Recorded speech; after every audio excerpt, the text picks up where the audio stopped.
What's shaking? Hey, I'm Rick Jordan, and today we're going all in.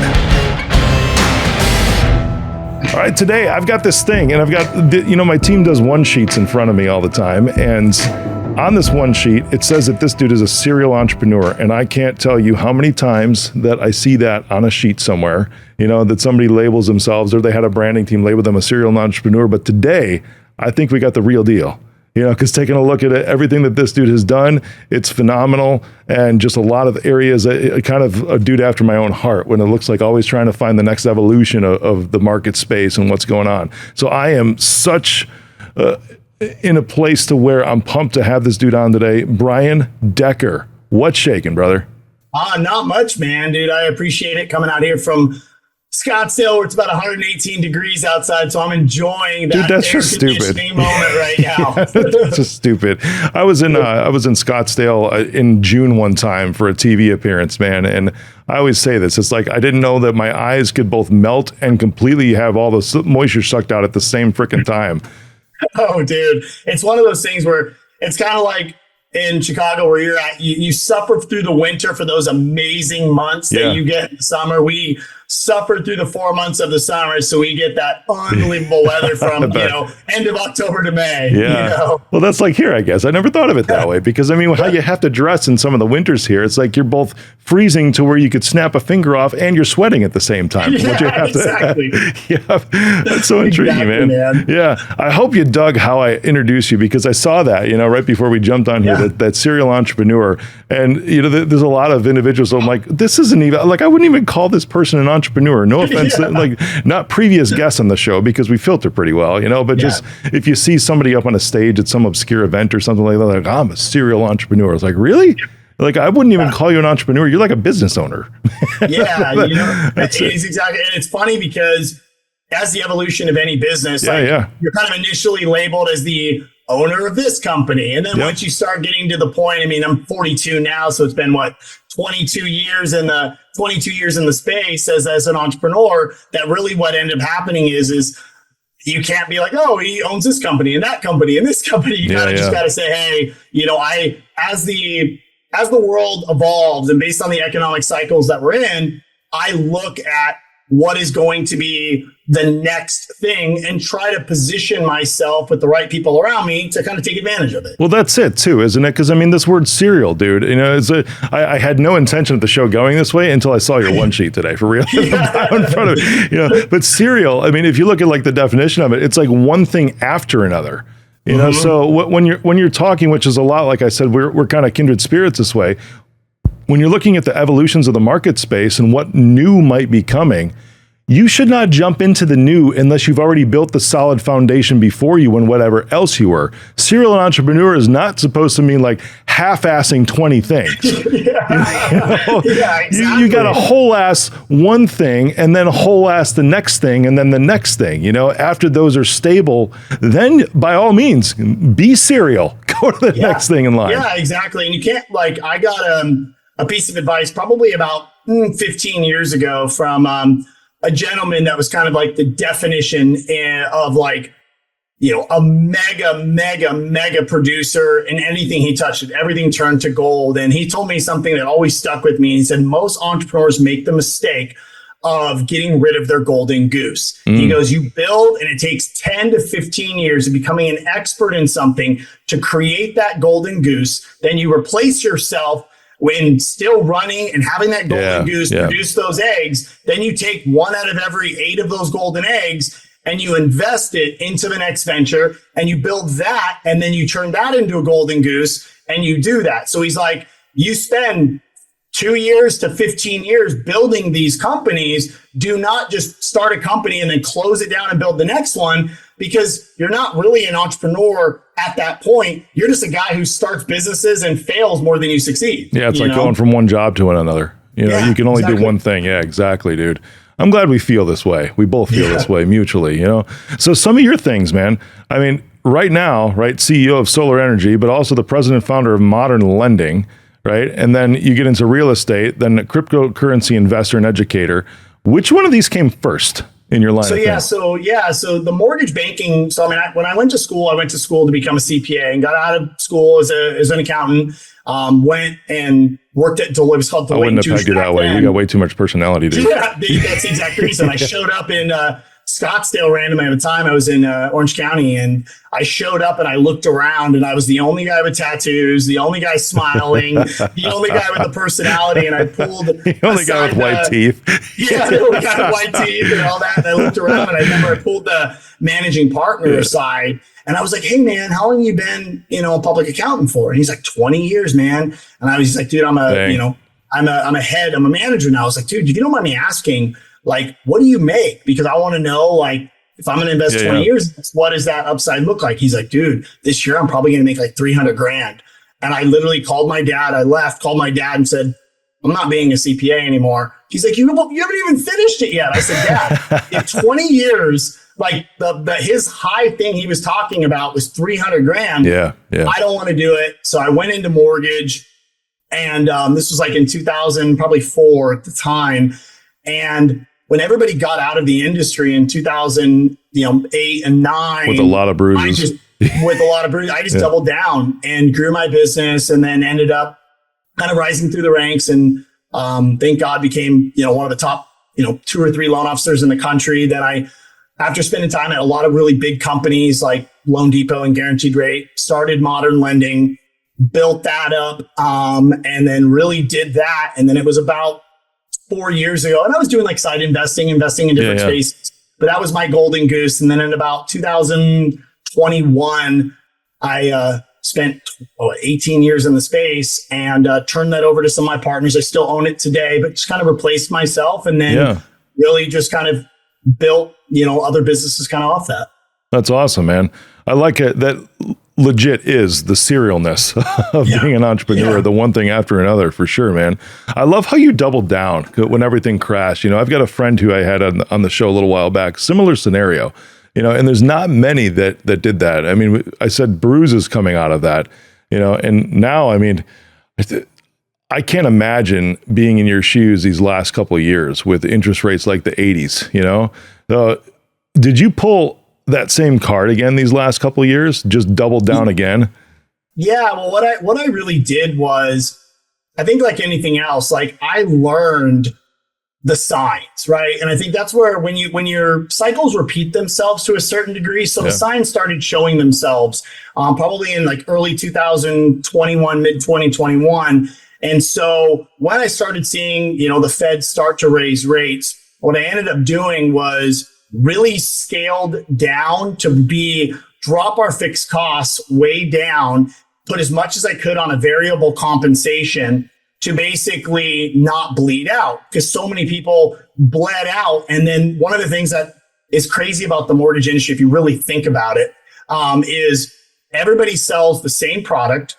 With purchase or refi, you don't determine the price of either one of them. Everybody sells the same thing. And then basically the cost of that product goes up, that you have no control over it. And at the same time, you run a successful business, you make all this money, and then you give it all back, start from scratch, and do it again in every cycle. And so for me, I had built it up. And what I ended up doing is I cut down fast enough. And then I started looking at other industries where it kind of really went into. And so obviously I had did a lot of public speaking with Tony Robbins, and did those types of things. So I was really kind of building my personal brand up quite a bit. And then what really ended up happening is kind of through that, I saw potential disruption and what I like to call symbiotic verticals. So I think what a lot of people make the mistake of is when they want to be an entrepreneur, they get into being a mortgage lender, and then they all of a sudden they decide they want to be an Amazon reseller. There is zero similarities in that. For and sure. So for me, what I ended up doing was, my brother's an AI and machine learning developer, and was one of the guys that originally worked on the open source for ChatGPT back in the day. And so he was my tech guy. And so what I noticed was, I said, hey, I see a lot of disruption that could take place in the energy space. It's very similar to mortgage. You get these random door knocking kids that are unregulated. They take advantage of homeowners. They do this. And so rather than getting into the sales side of it, let's try to get ahead of the regulation, and let's build some AI technology because the construction industry is still doing paper invoices. And why don't we start developing a lot of technology? Because I learned mortgage can be a great business from a cash cow perspective, but when you want to exit it, you're going to get 1 to 2 times your EBITDA on a multiple when you sell it.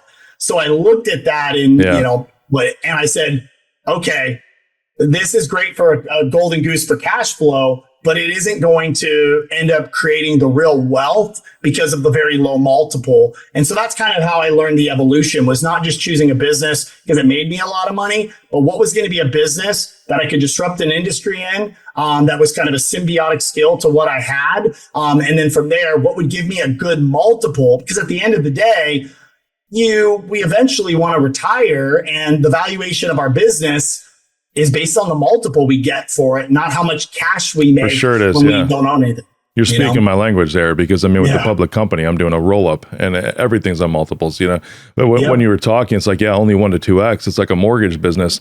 There's no recurring revenue there, which is why the multiple's so low. It'd be like a carpet cleaner going out and trying to sell their business. Every time you got to hustle for every single job, you got to hustle for every single loan. Yeah, so you're only as good as your last month. And the problem is you can't build a moat around the business because everybody sells the exact same product. It's not like you go to one bank and they're like, oh, I got a 45-year fixed at 2%. And you call the other bank and they got, I got a 30-year fixed. No, everybody's within 0.25%. It's like the gas station industry. I mean, pennies difference. You really just go to the gas station that is closest to where you're at when you need gas. And that's kind of how that industry was. And so you exactly nailed it. So our big business that we have, what we've worked on really the last 3 years, is really hitting kind of all three. It's a reoccurring revenue model with AI and machine learning built into it, as well as having a technology play. So I get the multiple of reoccurring revenue. I get a multiple of a technology and SaaS, and then I get a multiple on that multiple for patenting certain AI and machine learning. So you just learn, you just learn on what to build. That's a winning combo, man, right there. Yeah. And what's beautiful about that, because I mean, you're in the energy space, but what you're talking about can actually be applied. We're getting deep into business here. I'm glad. Anybody listening that wants to build a business, right, and actually have it mean something rather than just provide an income. And that's I could go on tangents on that all day long too. About what's the point? I mean, maybe I will go on a tangent with you on this. It's like, what's the point of owning a business if the only thing it's going to do is pay your mortgage, and your regular bills? You might as well work for somebody else and have less stress. Oh, exactly. And you think about it this way. The way I looked at it is the only way a business is truly valued is if I can sell that business and somebody can step into my shoes and have no disruption in that business and can grow it. Yeah. So when you're looking at a lot of these businesses where it's built around a personal brand as a roofing company or as a real estate agent or as a mortgage company, that was my problem like Joe's Roofing, right? That's what you're talking about. Yeah. And you can't do it. And so I built this massive brand in mortgage, but the problem is when Brian Decker leaves, so does the business and the reoccurring revenue. So you don't have something that you can actually replicate. And so you've got to build that moat and then also be able to have somebody come in, like a PE firm or somebody come in and be like, oh, okay, cool. We can use our resources from the framework you've built and actually grow this business. Because when you build it around a personal brand, and you're really all you are is your own best employee. And then you're dealing with all the headaches that you wouldn't have to deal with as an employee. Yeah, you were hitting the nail on the head, man. I mean, that's very similar in my industry, right? IT and cybersecurity, is where everybody, typically the smaller companies anyways, have their IT guy.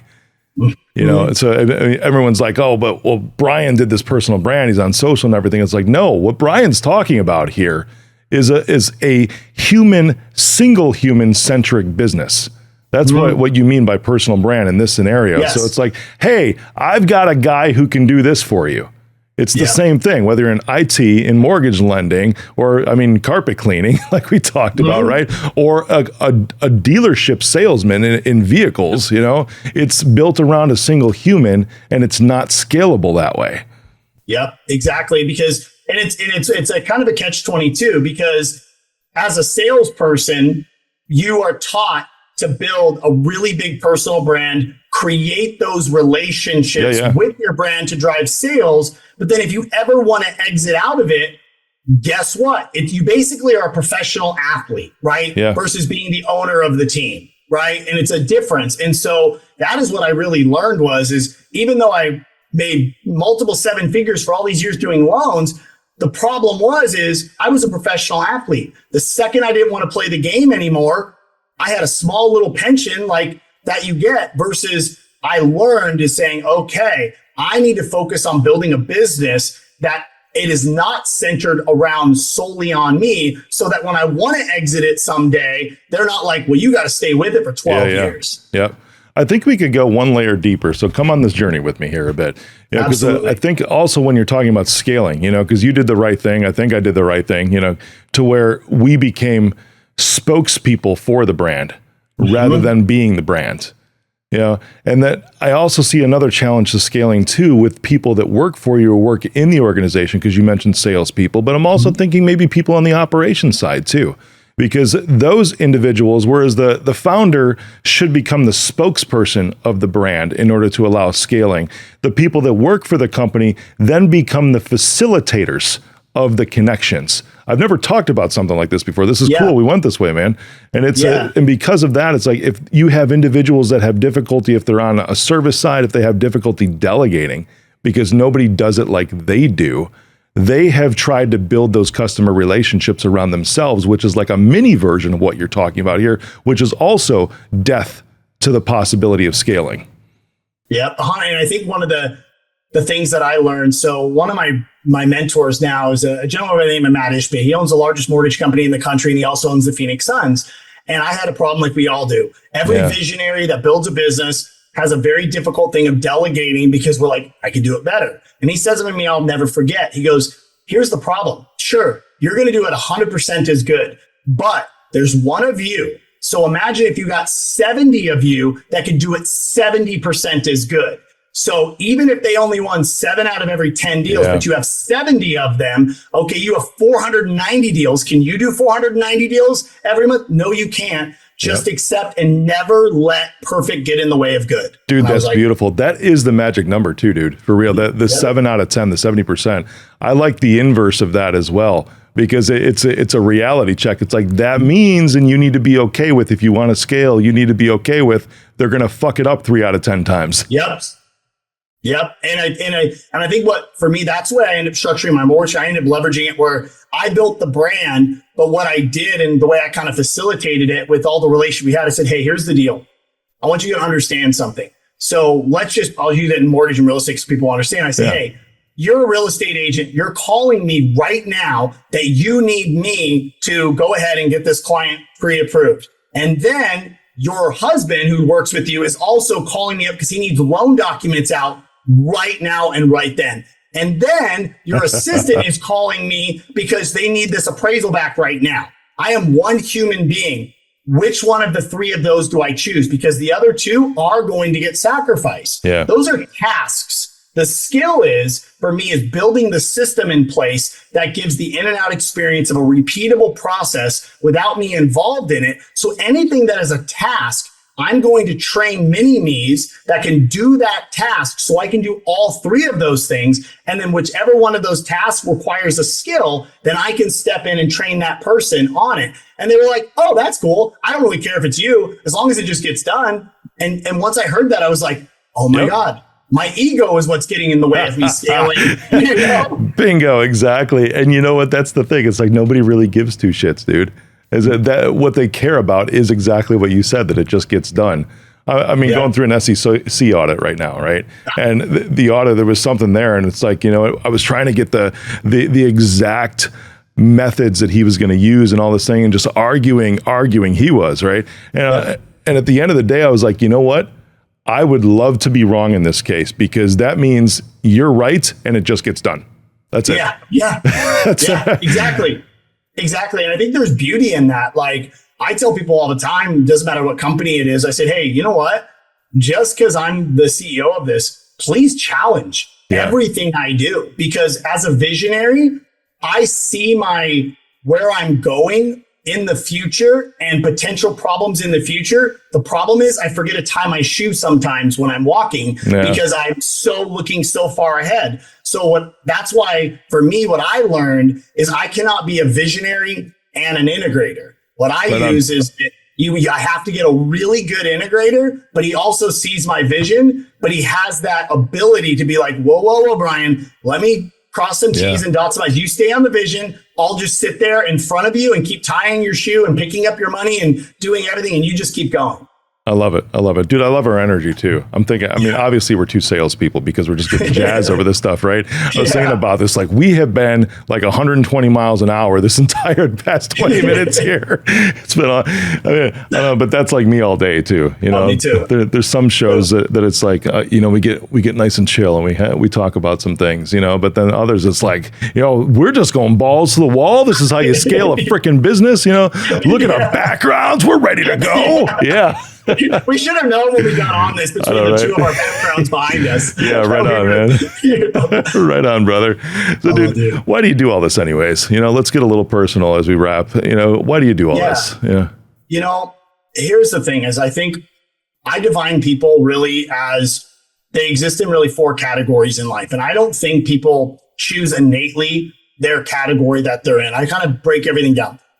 People just are never satisfied with what they're doing. And you learn it's not monetary. You think it's monetary at the time of it. And what you end up realizing as a visionary is like, number one is like a just born entrepreneur. You think it's going to be money at first. Then you get all the stuff that you never had as when you were a kid. Like we didn't grow up with any money. Then you get that stuff and the Ferrari's boring. You never drive it. You actually want to drive your F-150 because you don't want to get bothered in your Ferrari. And then what ends up happening is you start seeing your employees that believed in you and nobody else did. And you watch them make their first 10 grand a month, the next 20 grand a month. Yeah. And you see their family's life change. Then you go to that Christmas party and the wife comes up to you in tears and is like, I was able to stop working and spend time with my kid. I mean, I'm getting goosebumps talking about it, time with my kids. And like, that becomes your reason, right? And the problem I think a lot of people have is, and then the next category is what I call the number 2.